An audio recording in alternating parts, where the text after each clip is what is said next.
Thanks for joining us at 10. I'm Kyle Clark. I'm Kim Christensen. Tonight we learned the man accused of killing his cellmate overnight in the Denver jail may also be responsible for a pair of deadly stabbings this weekend in Aurora. 9 News reporter Spencer Soisher joins us now, and sources close to the investigation tell 9 News investigates that same man is a person of interest in the stabbings. Aurora police tell us both people who were stabbed Sunday were stabbed in a similar manner, so they began investigating if the stabbings were connected. Now we've learned a person of interest was picked up on an unrelated charge and is in the Denver jail. Less than a mile in a matter of hours separate two deadly stabbings in Aurora. Both of the victims were unhoused. I think that many people experiencing homelessness are very fearful of their life on the streets. Kathy Alderman with the Colorado Coalition for the Homeless knows this is a vulnerable population. It's not uncommon for people experiencing homelessness to have crime perpetrated against them simply because they're outside and they're accessible. Aurora police say the first stabbing happened at Moline and Colfax at around 1:45 a.m. Sunday, and the second at about 6:30 a.m. at a bus stop on Peoria, just south of Colfax. Later Sunday, a man was arrested for DUI. Denver police say overnight he attacked his cellmate, strangling him to death inside the downtown Denver detention center. Sources close to the investigation tell 9 News investigates that man, Rick Roybal Smith, is a person of interest in the deadly stabbings in Aurora.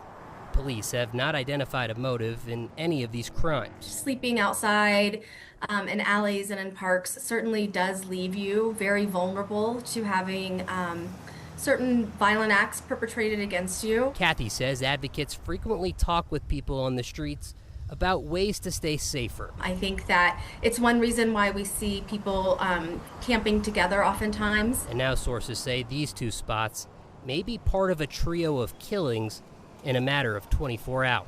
9 News Investigates has learned that Roybal Smith is out on parole after a series of felonies out of Arapahoe County. He was sentenced to 12 years in prison in 2016 after pleading guilty to vehicular assault and DUI. In 2023, he received a 4-year sentence for felony menacing. In Aurora, Spencer Soisher, 9 News. A woman seriously hurt in the anti-Semitic firebombing attack in Boulder this month has now died of her injuries. The Boulder County District Attorney's Office says Karen Diamond passed away last week. She was in her 80s. She was a mother, wife, grandmother. We're told that she went to that weekly march for Israeli hostages in Gaza for the first time on the day of the attack. Boulder DA Michael Doherty says Diamond's family asked him to release her name and then asked the community for privacy.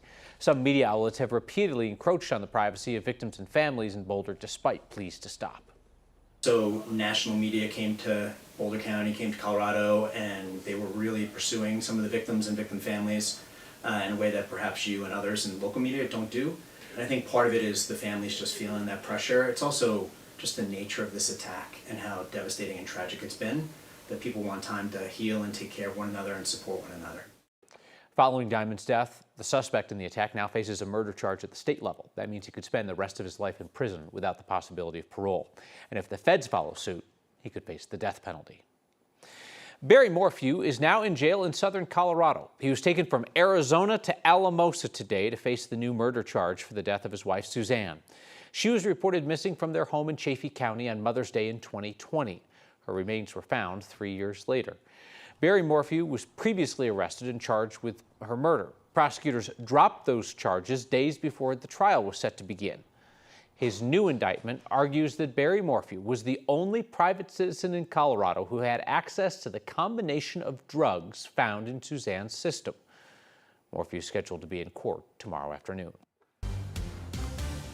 Looking live on downtown Denver tonight was a cool start today, but it warmed up pretty quickly. Eventually we got there. 9 News Weather Impact Team meteorologist Chris Bianchi is staying up late with us this week. We've got some warmer weather on the way. Never underestimate the power of 8 hours of sleep. Oh, it's a good thing. I feel awake. Beautiful. I feel good. It's a pleasure to be with you here, Kim and Kyle, on this Monday evening, on this final day of June. And we're wrapping up the first half of the year with temperatures in the mid-70s for us in Denver right now. Winds on the light side, a very pleasant evening outside on this Monday. And we're done with the storms for us here across the Denver area. Had a few kind of ominous looking clouds, especially south and west of Denver. Nothing really came from those this evening. And tonight, again, the rest of the evening, we're going to be quiet. Now, temperatures 60s, 70s, Eastern Plains. A rain-cooled 54 for us in Saguache and Alamosa and Leadville. Not popping up right now, but you've been in the mid-50s for us. You had a pretty good storm out there in the Leadville area. Radar right now, mostly on the quiet side. Still a few rumbles of thunder west of Pueblo. That'd be in Fremont County up by Canyon City and Florence. Those showers and storms, though, dissipating. We've lost our daytime heating. That is the fuel source for those showers and storms. Here in Denver, though, on the quiet side. However, looking ahead to the rest of the week, we do have to keep a close eye on that forecast for the 4th of July. Could be talking about some showers and storms either on or just before the 4th. We'll break down that forecast for you in a few minutes.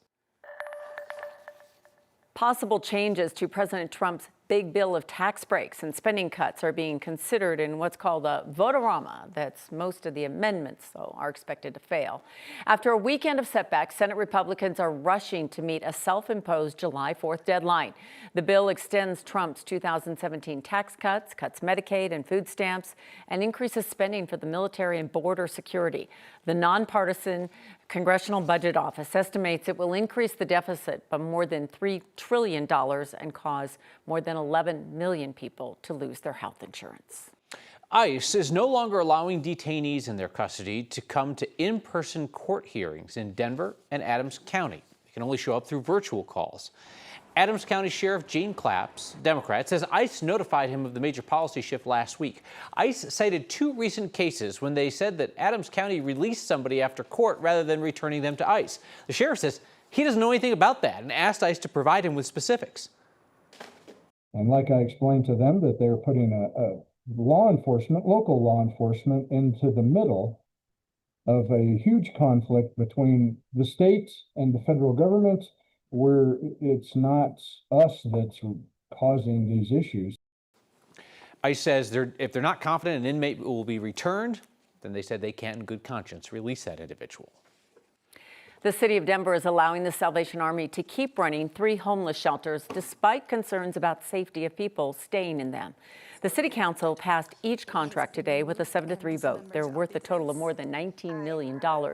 Before the vote, a couple of council members reiterated concerns about the Salvation Army following deadly shootings and an assault reported at one of their shelters. Councilwoman Sarah Parody argued there may be a way to prevent shelters from shutting down even without approving contracts. If an operator is no longer running a particular shelter, then folks who may have been working for that operator and may therefore be out of work could conceivably be hired to continue running that directly by the city for a period of time if necessary. Contracts for the Stone Creek and Aspen shelters, both on Quebec, as well as the Tamarack Family Center on Hamden, were approved today. A well-known accessibility advocate who testified in favor of the governor's $29 million pedestrian bridge project proposed for the state capitol now tells me he feels humiliated and used. He says the state should spend the money elsewhere. The bridge would launch off the front lawn of the state capitol, wind over Lincoln Street, and drop down into Veterans Memorial Park. Stuart Tucker Lundy was one of 2 people who testified in favor of the project at a committee hearing last week. He says the governor's office arranged for him to speak. And he said that it wasn't until he was in the committee room hearing the other testimony that he realized that accessibility was just an afterthought of the governor's legacy project. Lundy says he feels like he was used to prop up the controversial project. I know optics, Kyle. I know optics.